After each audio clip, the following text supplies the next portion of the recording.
Malapit mo nang marinig ang kamanghamanghang kwento ng pagbuo ng sistemang solar.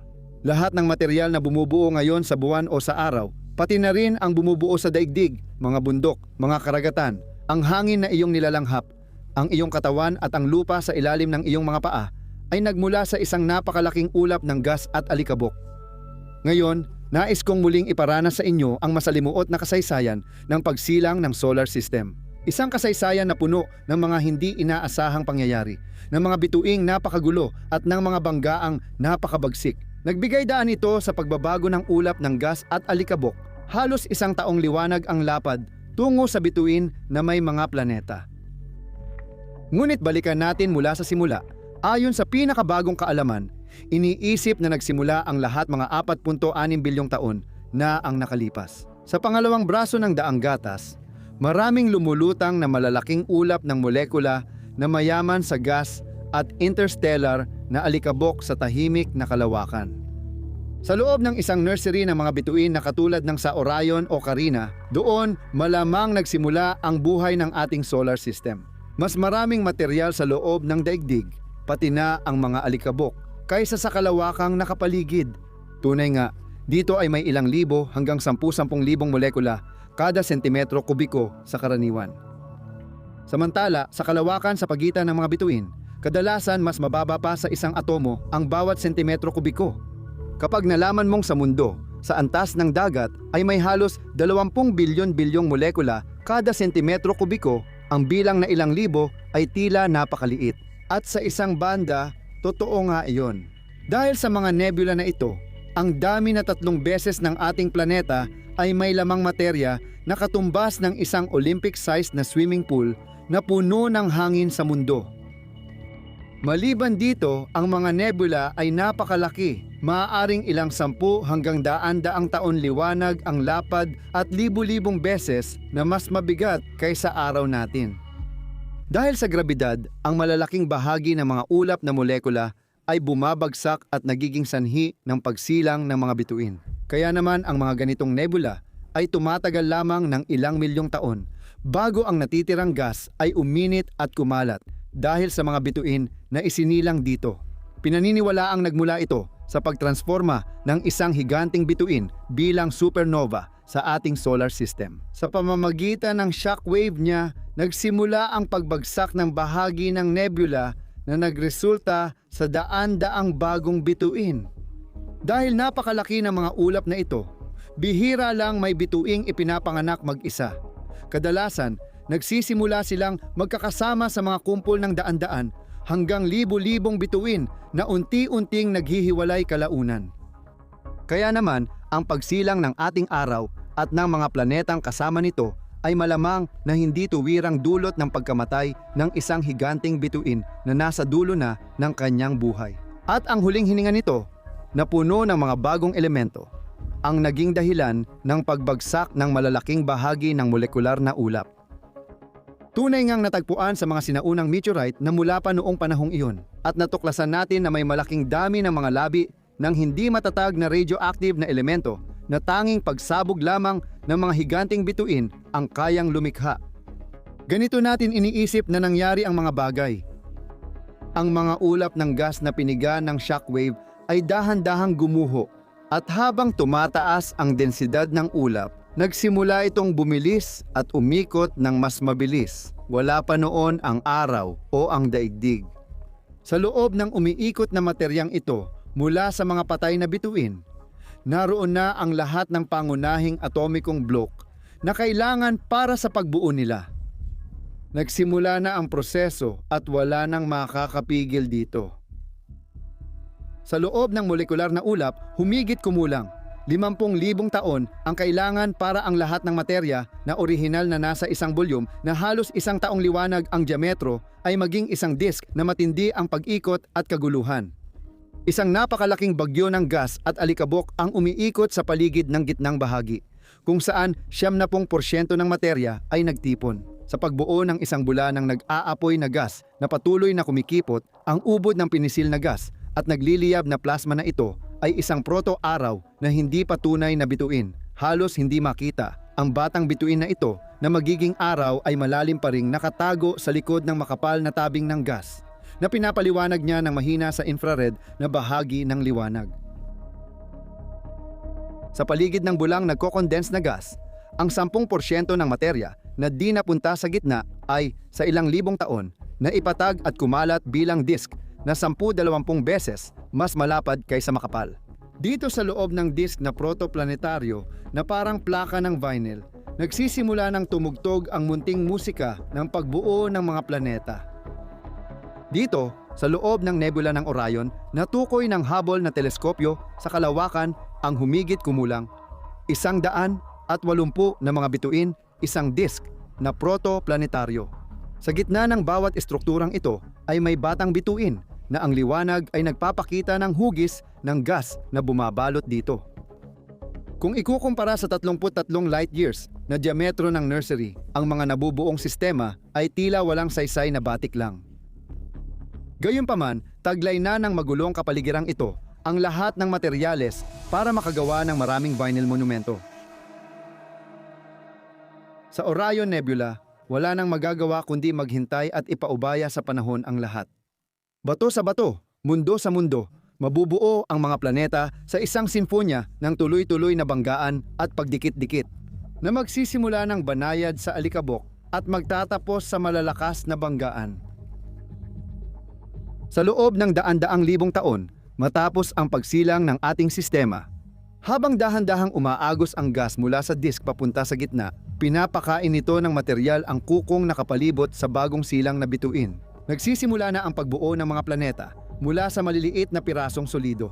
Dahil sa disk na ito na umiikot, 99% ng masa ay orihinal na nasa anyong gas at halos 1% lang ang nasa anyong solido.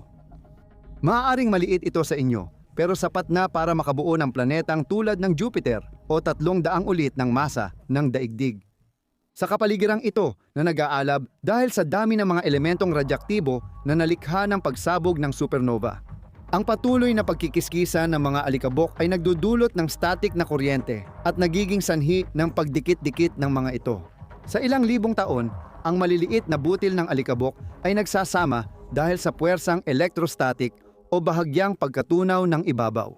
At dahil sa patuloy na pagdidikit-dikit, sa bawat banayad na banggaan, lumalaki sila hanggang sa ang ilan ay umaabot sa laki na parang 1 sentimetro. Ito ang panimulang punto ng lahat ng planetang lilitaw pa lang. Bigyan pa ng ilang libong taon ang mga binhing ito at ang ilan ay magiging halos 1 kilometrong blok. Ngayon, ang patuloy na pag-ipon ng mga batong kasing laki ng buhangin ay naging dambuhalang parang maliliit na bundok. Kapag lumaki na ang diametro ng ilang kilometro, unti-unting nangingibabaw ang grabidad sa paglaki. Dahil ang mga blok ay naging sapat na kalakihan upang magsimulang humatak ng mga material sa kanilang paligid. Ito na ang simula ng mga proseso ng accretion sa disk. Nagsasama-sama ang mga elemento, nagdidikit-dikit, nagsasalpukan at nagbabanggaan ang mga blok. Minsan, sa matinding banggaan sa bilis, nadudurog at nagsisimula muli ang mga ito. Sa ibang pagkakataon, nagdidikit at nagsasama ang material para makabuo ng mas malalaking elemento, hanggang sa ang ilan ay umabot sa yugto ng pagiging planetesimal. Mga uri ng hindi regular na mga bola na may sukat na 10 hanggang 100 ang diametro. Halos lahat ng mga kometa at asteroid na matatagpuan sa ating solar system ngayon ay mga labi ng mga planetesimal na nagmula pa noong unang panahon. At ang mga dambuhalang blok na ito na umaabot sa milyon-milyon at ang pinagsama-samang bigat ay katumbas ng maraming ulit ng bigat ng ating planeta ay mabilis na gumagalaw sa iba't ibang direksyon. Sa magulong at magulong kapaligiran na ito, ang mga planetesimal ay nagsimula sa isang proseso ng hindi mapigilang akresyon, isang tuloy-tuloy na gawain ng pagbuo at pagkasira. Madalas, sobrang marahas ang banggaan na nagkakahiwa-hiwalay ang mga pangunahing tauhan kasabay ng malakas na ingay na parang katapusan ng mundo. Ngunit, mas bihira mangyari na ang anggulo at bilis ng banggaan ay nagpapahintulot sa mga elemento na magsanib at ang mga blok na nakaligtas sa malalaking banggaan ay patuloy na lumalaki. Hanggang sa punto na makabuo ng mga unang embryong planetaryo na ang bigat ay katulad ng sa buwan hanggang Mars. Makikita pa rin natin ngayon sa ating solar system ang mga katawan tulad ng Vesta o Ceres na makikita ninyo rito ang laki kumpara sa buwan. May katamtamang bigat ang mga ito sa pagitan ng planetesimal at embryong planetaryo. Mga saksi ng mga panahong iyon gumagalaw malapit sa araw. Doon sa bahagi ng disk na medyo salat at kung saan ang malakas na liwanag ng batang bituin ay pumipigil sa tubig na nasa ulap na maging yelo. Ang paglaki ng mga embryong planetaryo na binubuo lamang ng bakal at mga bato ay mabagal at mahirap. Pagkalipas ng 102 milyong taon ng akresyon sa loob ng sistemang solar, tanging mga katawan lang na di umaabot sa 110% ng masa ng daigdig ang nandyan. Ngunit sa kabaligtaran, lampas sa tinatawag na linya ng yelo na tumutukoy sa distansya kung saan sapat na ang layo mula sa init ng batang bituin. Upang ang tubig ay umiral bilang yelo, naging mas epektibo ng labis ang paglaki ng mga bloke. Dahil ang nagyayelong tubig na nagsisilbing pandikit ay nagbigay daan sa mga paunang elemento na mabilis na lumaki at bumuo ng mga embryong planeta na kalahating binubuo ng nagyelong tubig at mga bato. Iyan ang dahilan kung bakit sa halos 1 milyong taon lang, isang napakaikling panahon kumpara sa lawak ng panahon sa kalawakan. Ang protoplanetaryong disk sa labas ng solar system ay may mga ubod ng higanting planeta na 5 hanggang 20 beses ang bigat ng Earth. Mga ubod na mabilis lumalaki dahil sa pagsipsip ng gas sa paligid. Kaya, at sa isang paraang lubos na hindi inaasahan, ang pinakamalalaking planeta sa solar system tulad ng Jupiter, Saturn, Uranus at Neptune ay nabuo ng mas mabilis kaysa sa maliliit na batong planeta. Pinaniniwalaan na si Jupiter ang unang planetang nakakita sa pagsikat ng batang araw. Bilang pinakamabigat at unang dumating sa eksena, siya ang unang kumuha mula sa hindi pa nagagamit na reserba ng alikabok at gas na lumulutang pa sa protoplanetary disk. Kaya sa loob lamang ng 1 milyong taon, ang pinakamatapang na planetang embryo ay naging napakalaking higanting gas na si Jupiter. Sa pagkuha ng pinakamalaking bahagi, iniwan niya ang ibang gaseous na planeta na may mas kaunting yelo, gas at alikabok na makuha. Ang biglaang paglaki ni Jupiter ay lubos na magpapabagal sa pag-unlad ng lahat ng iba pang mga planetang gaseous. Sa pagkain ng mga material na lumulutang, dahil marami pa nito, bahagya ring bumagal si Jupiter na naging dahilan ng paglihis niya sa kanyang orbit. Habang umiikot ang planeta papalapit sa araw at tinatawid ang batang sistema, nilinis ng higanting gaseous na planeta ang malawak na bahagi, hinila ang mga material sa disk at lumaki hanggang maging pinakamabigat na planeta sa solar system. Ngayon, si Jupiter ay may bigat na halos 320 beses ng ating planeta at 2 beses at kalahati ng pinagsamang bigat ng lahat ng iba pang mga planeta. Si Saturn ay ipinanganak kaunti lang pagkatapos ni Jupiter. Kahit magkahawig sila ng laki, halos 3 beses siyang mas magaan, gaya ng nakikita sa larawang ito. Ang dahilan nito ay dahil nakuha na ni higanting Jupiter ang mga pinakamabibigat na elemento noong nabuo si Saturn. Kaya kinailangan niyang makontento sa pinakamagaang gas habang lumalaki. Sina Uranus at Neptune ang mga huling nabuo sa mga higanting planetang gaseous. Dumating sila sa panahon na ang mga inilalabas ng batang araw ay nakapagpalat na ng bahagi ng hydrogen at helium na bumubuo sa panlabas na disk. Kaya mas kaunti ang material na kanilang nakuha at mas maliit pa sila. Sa mahabang panahon, sina Uranus at Neptune ay naging isang misteryo. Dahil malayo sila sa araw, hindi sila nakahanap ng sapat na material sa mga rehiyong iyon para maabot ang kasalukuyan nilang laki.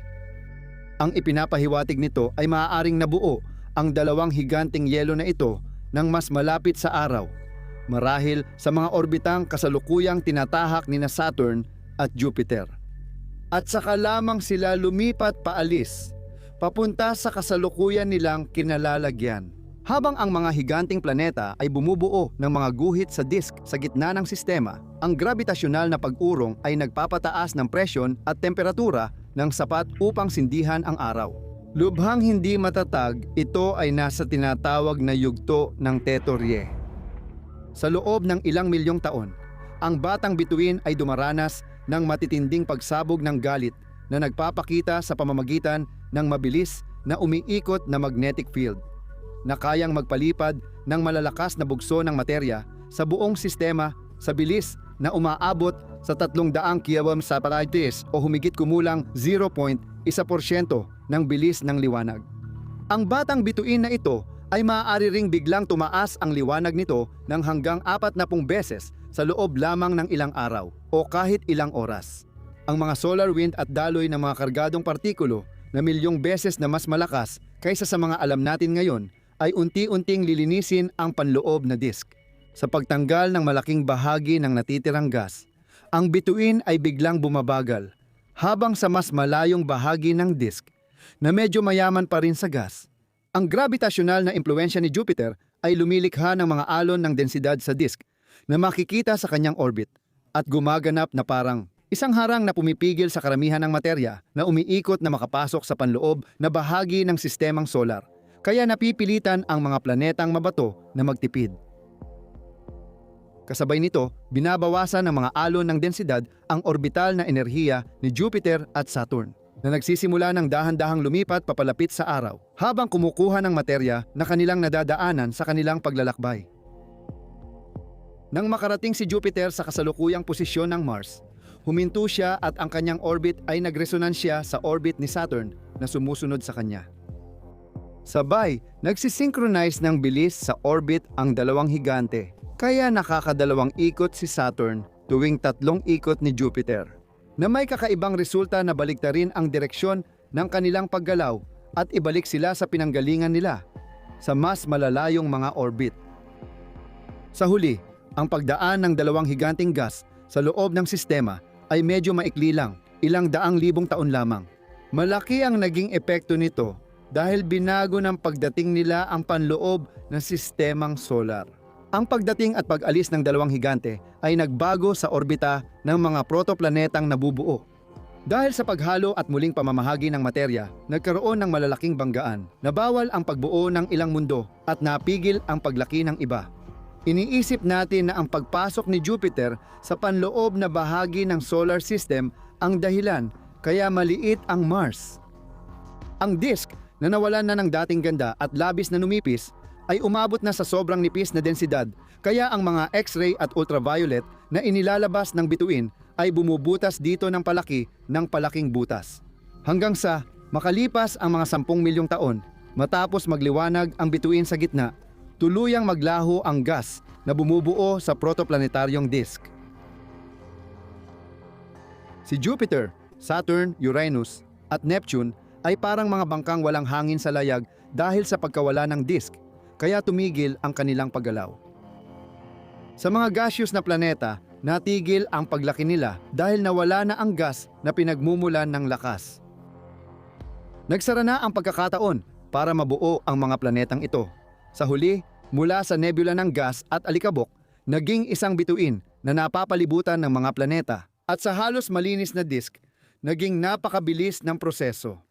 Kung iuugnay natin ang 4.6 bilyong taon ng pag-iral ng ating solar system sa haba ng buhay ng tao na 85 taon. Kung ganoon, 2 buwan lang ang panahong iyon. Sa sistemang ito na halos 10 milyong taon na ang edad, namamayani ngayon sa gitna ang isang bituin na naging matatag at unti-unting pumapasok sa pangunahing yugto ng buhay nito. 79.78% ng kabuuang masa ay nasa araw, habang ang natitira, mga planeta, asteroid at kometa ay nagkasya na lamang sa mga tira-tira. At sa natitirang 0.02% karamihan ay napunta kay Jupiter. Sa unang tingin, parang halos balanse at payapa na ngayon ang sistema. Ang magugulong orbit ng mga higanting planetang panlabas ay bumagal at lumawak habang tinatapos ng maliliit na batong planeta ang kanilang pagbuo. Maliban na lang kung sa loob ng sistema, ang mga orbit ng natitirang protoplaneta ay nananatiling hindi matatag at aabutin pa ng 50 hanggang 100 milyong taon para sa pamamagitan ng malalakas na banggaan, mga bihirang salpukan o pagbangga. Ang kanilang bilang ay mababawasan hanggang sa 4 na batong planeta na kilala natin.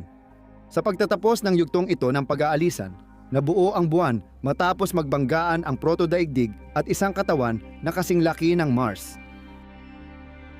Sa sukat ng buong sistema, ang malalaking banggaan ay napakabihira na ngayon at sa mga landas ng mga orbitang hindi pa ganap na nalilinis. Ang natitira na lamang ngayon ay mga debris na sapat ang laki upang makaligtas sa tindi ng ultraviolet na radyasyon mula sa batang bituin. Ngunit ang katahimikan ay tila lamang dahil sa likod nito may namumuong tensyon. Kahit na tila umiikot ng magkakasundo ang mga planeta, sa totoo lang, hindi sila nasa tamang lugar at hindi rin sila payapa. Dahil ang disk ng gas at alikabok na nawala ay may epekto ng pagpapatatag. Ito ang nagpanatili sa mga planeta sa halos pabilog na mga orbit. Kung wala ito, unti-unting dumudulas ang batang sistemang solar patungo sa panibagong kaguluhan. Ang katahimikang ito ay nanatili sa loob ng halos 500 milyong taon. Sa 500 milyong taon, ang 5 higanting gas planet ng sistema ay tahimik na malayo sa isa't isa, ngunit naglalaro ng mapanganib na laro ng impluensya. Oo, tama ang narinig mo. Pinaniniwalaan na noon sa mga sinaunang panahon ay may isa pang karagdagang planetang gas. Mayroon ding malaking panlabas na disk na may 20 o 30 beses na masa ng daigdig, binubuo ng bilyon-bilyong planetesimal. Para maintindihan kung bakit nawala ang disk ng nagyayelong katawan at malaking ikalimang planeta, balikan natin ang kalagayan ng sistemang solar pagkatapos mawala ang disk ng gas. Sa panahong iyon, ang mga gaseous na planeta ay nasa isang mas siksik na orbital na ayos kaysa ngayon at higit sa lahat, nasa isang estado ng tahimik na tensyon sa loob ng daan-daang milyong taon. Ang bahagyang kawalan ng balanse sa grabitasyon ay nasisipsip ng disk ng mga panlabas na planetismal na nagsisilbing buffer at sumisipsip ng enerhiya mula sa interaksyon ng mga planeta. Dahil sa tuloy-tuloy na orbital resonance at pagkatapon, numinipis ang disk at nagiging magaan, kaya hindi na nito mapanatili ang mga orbit ng higanting planeta. Nasisira ang balanse at lumalabas sa resonance ang isa sa mga higante, kaya nagsisimula ang kaguluhan o dynamic instability. Dahil sa malalakas na grabitasyon ng mga higante, nag-cruise ang kanilang mga orbit.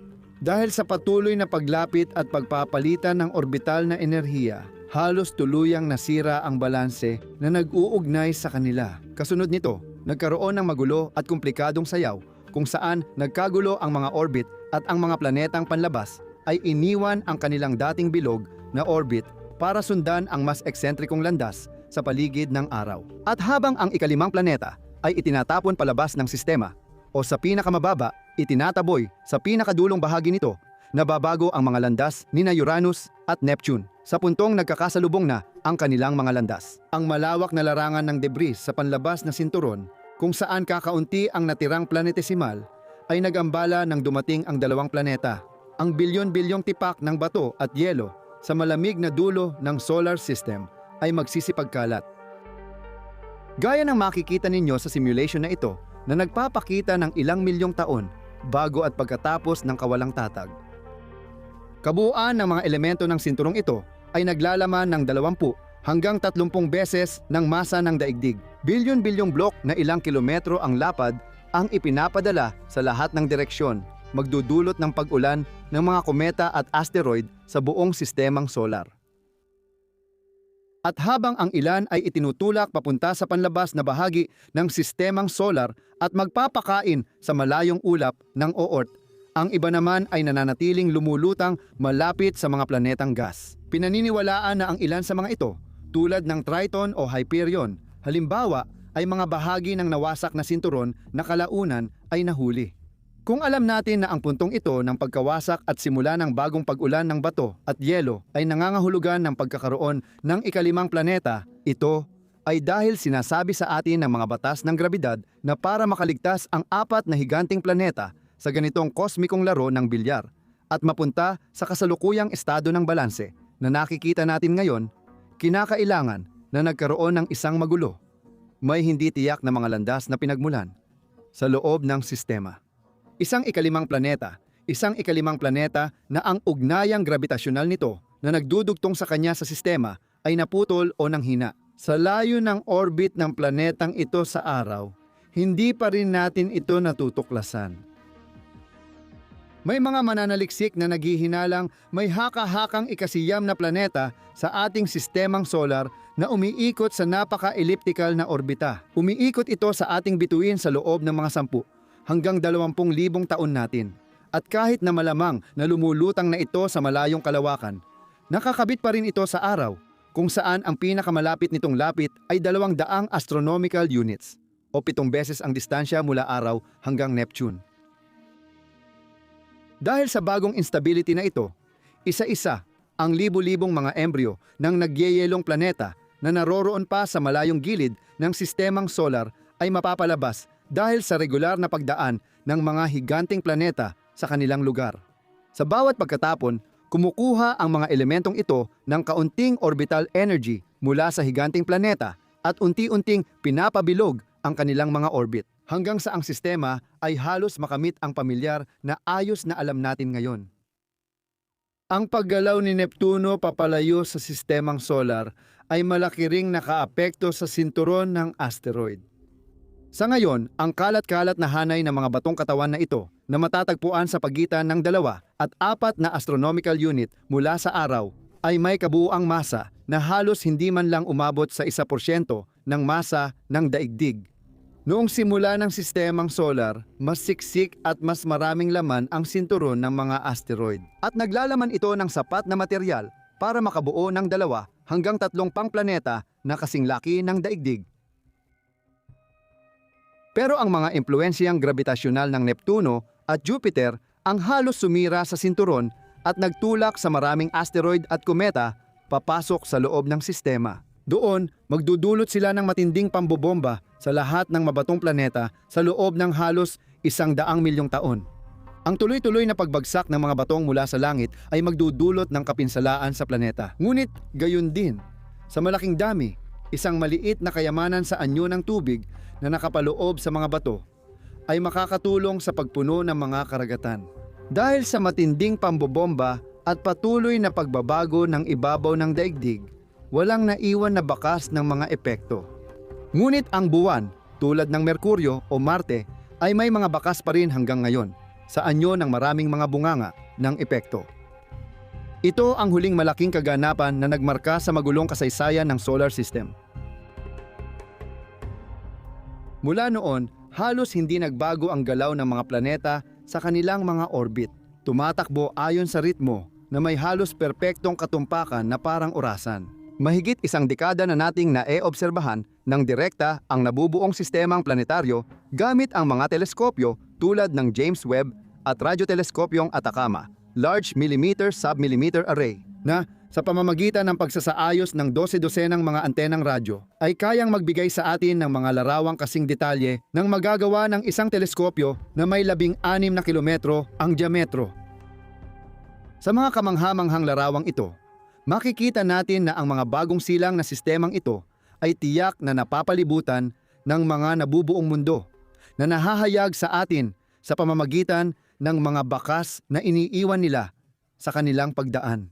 Sa loob ng bawat isa sa mga disk na ito, malamang na nagaganap ang kapanapanabik na musika ng pagbuo ng mga embryo ng planeta.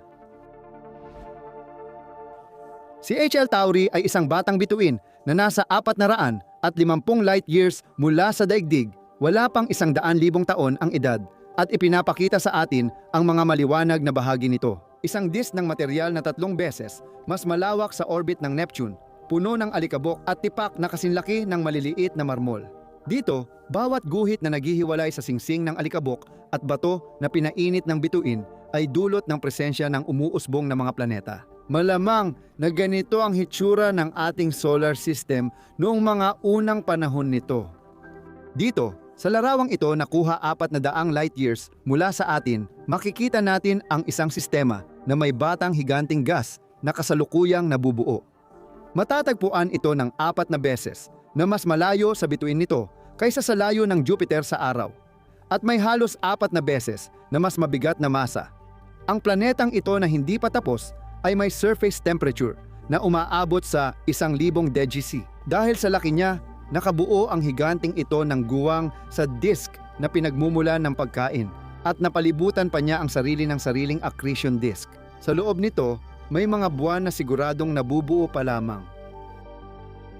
Ang pag-obserba sa duyan ng mga planeta kapag sumiko ang kanilang bituin ay tumutulong maintindihan ang ating pinagmulan dahil pareho lang ang prinsipyo saan mang bahagi ng universo. Paulit-ulit ang kasaysayan.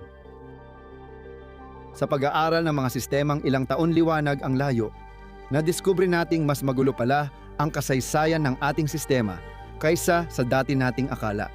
Ang mga higanting planeta ay hindi ipinanganak sa kanilang kasalukuyang orbit, kundi lumipat ng posisyon habang lumilipas ang panahon.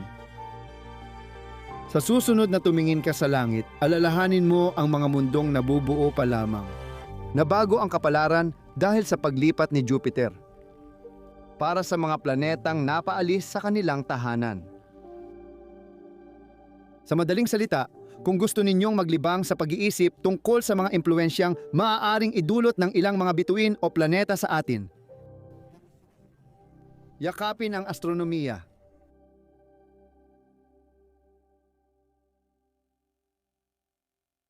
Sean, salamat sa tulong mo sa pagsulat ng episode na ito at sa pagpapaalam mong gumawa ako ng shortcut. Sa nakalipas na 2 dekada, nakita mo kung paano nagbago ang mga modelo at mga tanong sa paglipas ng panahon. Ano ang pinaka-nakapagpamangha sa iyo sa lahat ng mga kamakailang tuklas? Sa mga modelo, laging may bagong ideya sa iba't ibang direksyon at gusto ko yon. Sa tingin ko, maganda yon. Sa usapin ng mga observation o mga sukat, may 2 bagay na talagang tumatak sa akin nitong nakaraang 5 hanggang 10 taon. Kaya, sa isang banda, ito ay ang mga meteorite. Mas eksakto na ngayon ang sukat ng meteorite na tumutulong sa atin malaman kung ano-ano ang bumubuo sa planetang mabato, paano nabuo ang daigdig, at anong mga materyales at pagkakasunod-sunod ng pagkakabuo nito. At talagang kamangha-mangha ang detalye na makukuha natin mula sa mga meteorite, pati na rin sa mga batong mula sa daigdig kapag inihambing natin ang mga ito. Sa kabilang banda, may astronomical na sukat gamit ang teleskopyong ALMA, particular ang radioteleskopyo na nagmamasid sa mga disk sa paligid ng batang bituin. Kaya ito ang parang mga paunang kondisyon ng pagbuo. Diyan nabubuo ang mga planeta at nagbibigay ito sa atin ng impormasyon tungkol sa mga kondisyong nagdulot sa wakas ng pagbuo ng mga planeta sa sistemang solar. Kaya sa magkabilang panig, meron tayong kaalaman kung ano ang nangyari noon at kung ano ang meron tayo ngayon at ito ang nagbibigay sa atin ng information. Malaki ang naitutulong nito sa mga modelo at mga senaryo. Sa video na ito, tinalakay natin ang mga pangunahing punto ng pinakamatatag na senaryo na meron tayo ngayon. Pero may iba pang mga senaryo na sa ngayon ay hindi pa ganoon katibay. Tama ba? Pwede mo bang ikwento kung paano kayo bumubuo ng mga modelong ito? Tama, hindi lang isang senaryo kundi marami. Kaya sinusubukan namin gumawa ng isang kwento para ipaliwanag ang nakikita natin ngayon. Ang aksyon ay naganap 4 hanggang 6 na bilyong taon na ang nakalipas, bumabalik kami sa nakaraan, pero hindi namin talaga makikita kung ano ang nangyari noon. Kaya binubuo namin ang mga senaryong ito, kaya paano namin ginagawa yon? Gumagamit kami ng mga pisikal na proseso, parang mga piraso ng Lego, gusto kong sabihin yon. Pinagsasama namin ang mga ito para subukang makagawa ng katulad ng nakikita natin. Ang modelong tinalakay natin sa video ay karaniwan lamang at may iba pang modelo na nakabase sa ibang pisikal na proseso. Totoo, medyo magkakompetensya sila. Sa agham ng pagbuo ng planeta, sinusubukan nating pag-ibahin at pabulaanan. Hindi natin kailanman mapapatunayan na tama ang isa sa mga senaryo, pero maaari nating patunayan na hindi ito tama, na mali ito. Kaya, sinusubukan natin bumubuo tayo ng isang bagay na maganda at pagkatapos sinusubukan natin agad itong sirain. Sa pagpabulaan dito, kung kaya natin at kung hindi natin ito mapabulaanan, kaya nananatili itong posible.